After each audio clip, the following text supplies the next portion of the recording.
Alors bonjour tout le monde, on se retrouve aujourd'hui pour le deuxième épisode de Je parle tout seul de cinéma, ma grandiose série sur le cinéma. Et aujourd'hui on se retrouve avec une petite pépite, un petit ovni sorti il y a maintenant de cela 5 ans. Il s'agit de Under the Silver Lake de David Robert Mitchell. Alors, je vais utiliser ce film et cette vidéo comme prétexte pour parler de ce film, mais aussi de trois petits réalisateurs. Quand je dis petit, ça veut dire grand. Et d'un grand auteur, même pas besoin de dire petit, un immense auteur, l'un des plus grands auteurs de fantastique. On va parler avant cela de Under the Silver Lake de David Robert Mitchell. Mais d'abord, générique.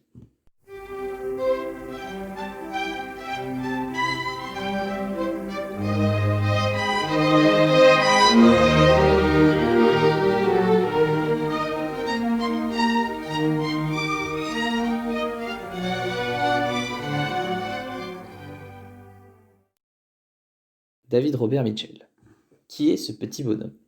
David Robert Mitchell, c'est un réalisateur américain qui a à son actif trois petits films. Donc c'est un assez jeune réalisateur qui, à mon sens, a quand même un potentiel assez dingue et qui, je pense, avec d'autres mecs comme Robert Eggers ou Ari Aster, peut faire mec America Cinema Great Again, comme on dit. J'ai pas vu son premier film, qui est The Myth of the American Sleepover. Mais bon, vous savez, moi je suis français, donc vous sûrement aussi, vous êtes européens. Donc nous en Europe, on a, on a l'Edda nordique, on a le mont Olympe, on a la guerre de Troie. Bon, les mythes plutôt qui pèsent. Nous et les Américains, eux, ils ont, malheureusement pour eux, leur mythe, c'est ben, les soirées pyjama. Bon, deux salles, deux ambiances, j'ai envie de vous dire. Mais c'est pas grave, parce que ils sont quand même capables de faire des films assez impressionnants. Comme par exemple, eh ben, les deux suivants, It Follows et Under the Silver Lake. Alors pour parler vite fait d'It Follows, It Follows c'est un film d'horreur très sympathique, assez effrayant, avec de belles scènes, une très belle mise en scène et une gestion de la peur et de l'horreur qui régale vraiment. Moi j'ai eu peur, voilà, je vous le dis. Après je suis peut-être effrayable facilement, mais voilà. Ensuite on a Under the Silver Lake. Alors Under the Silver Lake, c'est simple. J'étais transporté. C'était un véritable voyage, un voyage totalement onirique. J'étais complètement pris dedans. Alors bien sûr, il y a des références dont on va parler tout à l'heure, mais dans un premier temps, on va rester sur le film. On va raconter l'histoire vite fait, hein. Je suis pas là pour s'étaler, puis on va quand même bien le commenter dans la partie un peu analyse. On va pas mal parler de l'histoire. Donc l'histoire, c'est simple, c'est Sam. Sam, donc joué par Andrew Garfield, stratosphérique, un grand acteur, qui eh ben, est un gros branleur, un peu un gros chômeur qui passe sa vie à mater ses voisines dans la piscine. Et un jour, il rencontre une fille qui va disparaître. Mais cette fille, bah, dans un premier temps, il aura quand même eu le petit coup de foudre pour elle. Donc, bah, comme le lendemain elle disparaît sans laisser de traces, il va partir et va mener son enquête. Et cette enquête, ça va le mener dans des lieux un petit peu reculés, ça va le mener à vraiment côtoyer une classe sociale, une bourgeoisie d'artistes un petit peu donc du Los Angeles de notre époque, assez malsaine, et ça va lui faire vivre des expériences assez violentes et pour notre plus grand plaisir, parce que nous, on est simplement des admirateurs, on va le suivre, on va le voir, on est des voyeurs, un petit peu comme lui il est, voilà, tout simplement. Alors pourquoi j'aime ce film? Déjà parce que j'aime le personnage principal, Sam, joué par Andrew Garfield, comme je vous l'ai dit. Alors pourquoi j'aime ce personnage? Parce que c'est un loser magnifique, un humain, un vrai, comme on voit dans la vie de tous les jours. Alors c'est un mec un petit peu neuneux qui passe son temps à mater ses voisines, peut-être. C'est peut-être un mec qui a des accès de violence, des accès de rage, des accès de colère. Mais comme tout le monde, en fait, c'est vraiment un personnage humain. Et c'est ça qui le rend génial ici. D'un côté, il a vraiment ce côté ténébreux, mais il a aussi un côté lumineux. Lorsque je mettrai la scène, il danse avec cette fille au ballon,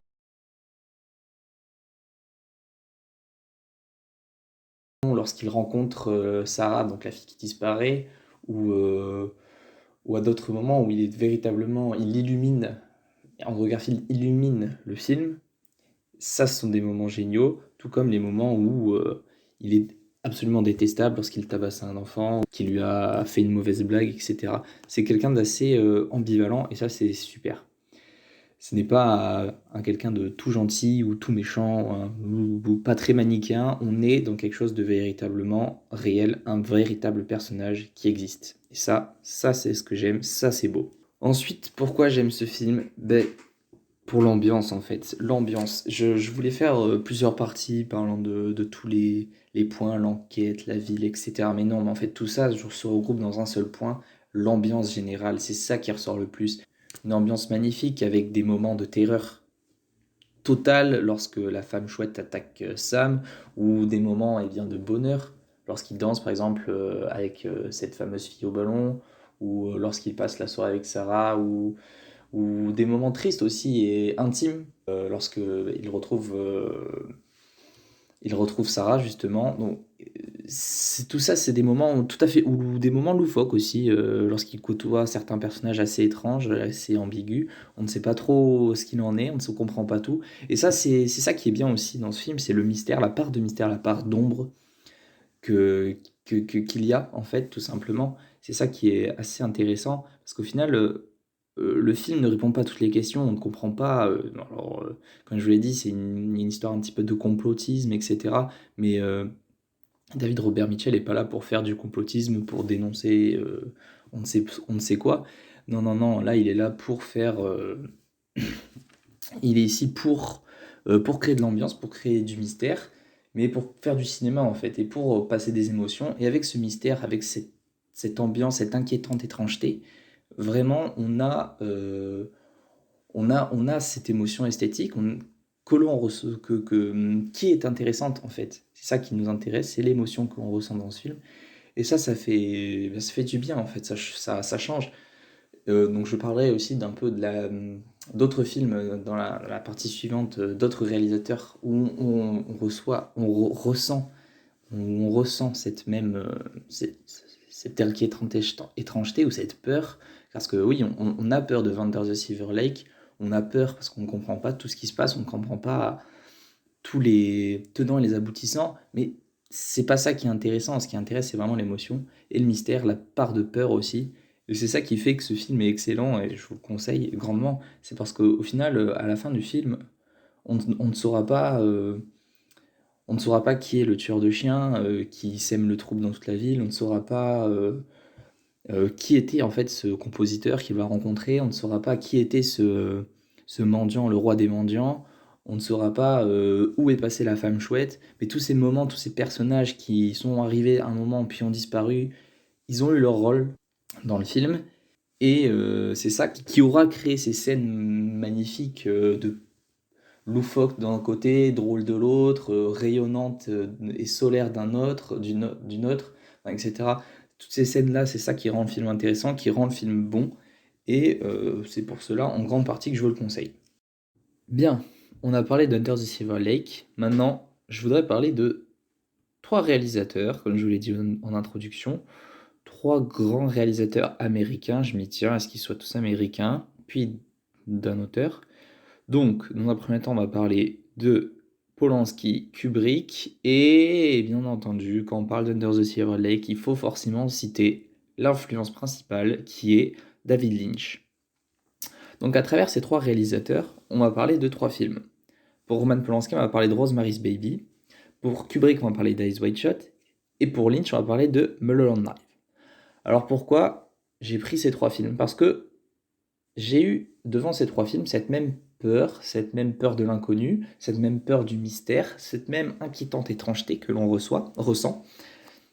Et c'est ça que j'ai trouvé très intéressant. C'est pour ça que je voulais les mettre en parallèle. Je voulais conseiller si vous avez apprécié Under the Silver Lake et que vous ne les avez pas vus, ou si vous avez apprécié ces films et que vous n'avez pas vu les autres, ou Under the Silver Lake, etc. Vous m'avez compris.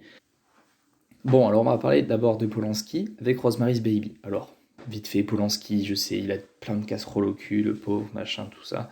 C'est un gros connard, peut-être, mais il fait des bons films, et ça, on peut pas lui enlever. Donc on va quand même parler de lui, et on va quand même parler d'un de ses meilleurs films, à mon sens, qui est Rosemary's Baby. Alors Rosemary's Baby, c'est simple, c'est le film qui m'a le plus terrorisé de tous les films que j'ai vus. J'ai été effrayé, c'est l'ambiance en fait. C'est là où on change vraiment du film d'horreur classique que nous on a au XXIe siècle. Là, c'est vraiment juste l'ambiance. C'est un peu ce que l'on ressent donc dans Under the Silver Lake et dans les autres films. C'est vraiment cette ambiance malsaine, cette ambiance horrible, cette ambiance de peur que l'on ressent, décidément, cette ambiance de peur que l'on ressent pour cette pauvre Rosemary, pour ce pauvre bébé, et on a peur de tous les autres personnages, de tout ce qui pourrait lui arriver. On ne sait pas si elle est, on ne comprend pas non plus si elle est folle ou si ce qu'elle dit c'est la vérité, si elle a vraiment peur, si elle a sa peur est justifiée. Mais nous on a peur pour elle, on a peur avec elle, et cette fin nous laissera seuls dans la peur malheureusement. Mais je ne vous en dis pas plus. Deuxièmement, on va parler de Stanley Kubrick avec son Eyes Wide Shut. Donc Eyes Wide Shut, c'est son dernier film malheureusement. Il est mort juste après. Et bon, Kubrick, comment dire? Je pense que Kubrick, tout le monde connaît, tout le monde a déjà entendu parler de Kubrick. C'est un des plus grands réalisateurs américains, du moins des plus connus. Évidemment que je conseille tous ces films, ce sont tous des très bons films, tous d'une beauté formelle et esthétiquement irréprochable. C'est très très beau, très très froid malgré tout, mais c'est vraiment magnifique. Donc Eyes Wide Shut, comme je l'ai dit, c'est l'ambiance, encore une fois, comme devant Rosemary's Baby. Vraiment cette peur de l'inconnu, du mystère, de cette secte étrange. On ne comprend pas tout, mais on a peur parce qu'on sent que le personnage principal, joué par Tom Cruise, il est pas, il est pas là où il devrait être, et c'est ça qui est le plus effrayant. Malgré tout, dans Eyes Wide Shut, ce qui est intéressant aussi, enfin ce qui intéresse Kubrick à mon avis, c'est pas le côté complotisme, etc., les grands bourgeois, blabla, qui font des orgies. Dans ça, on s'en fiche. Ce qui intéresse Kubrick, c'est les deux personnages, c'est le couple joué par Tom Cruise et Nicole Kidman. C'est ça qui est intéressant, c'est ça qu'on doit voir dans ce film. Et voilà, tout simplement, c'est ça qui va vraiment rendre ce film effrayant et agréable, et finalement, ça aurait été une excellente expérience. Finalement, on va parler de Mulholland Drive et de David Lynch. Alors, évidemment, pas le choix, hein. Quand on parle de Under the Silver Lake, le premier film qui nous viendra en tête, la première comparaison possible, ce sera avec Mulholland Drive de David Lynch. Pour plusieurs raisons. Pour le côté onirique aussi, avec la présence de rêves. Pour cette ambiance aussi, cette ambiance pesante, certaines fois lumineuse, et de manière générale assez malsaine, assez oppressante. Et pour la localisation aussi, les deux films se passent dans la même ville, donc qui est Los Angeles. Voilà pourquoi je vous conseille Mulholland Drive si vous ne l'avez pas déjà vu. Un grand film, un très grand film, magnifique. Ce film a forcément inspiré David Robert Mitchell. Et pour finir, on parlera d'un grand auteur américain encore, hein. J'y tiens parce que j'adore. C'est un auteur qui m'a redonné le goût de la lecture. C'est Howard Philip Lovecraft. Alors, quand on parle de fantastique, quand on parle d'horreur, et là, dans le cas, on parlait de peur, même pas de l'horreur, c'est vraiment de peur, d'ambiance étouffante, d'ambiance onirique à certains moments, on est obligé de parler Lovecraft parce que forcément, Lovecraft a inspiré toute cette génération de réalisateurs. Son œuvre, qui n'était pas reconnue à sa juste valeur de son vivant, aujourd'hui est entrée dans la culture populaire, classique, enfin, dans toutes les cultures. Tout le monde connaît Lovecraft. Tous les réalisateurs d'horreur et d'épouvante ont forcément déjà lu du Lovecraft, connaissent Lovecraft.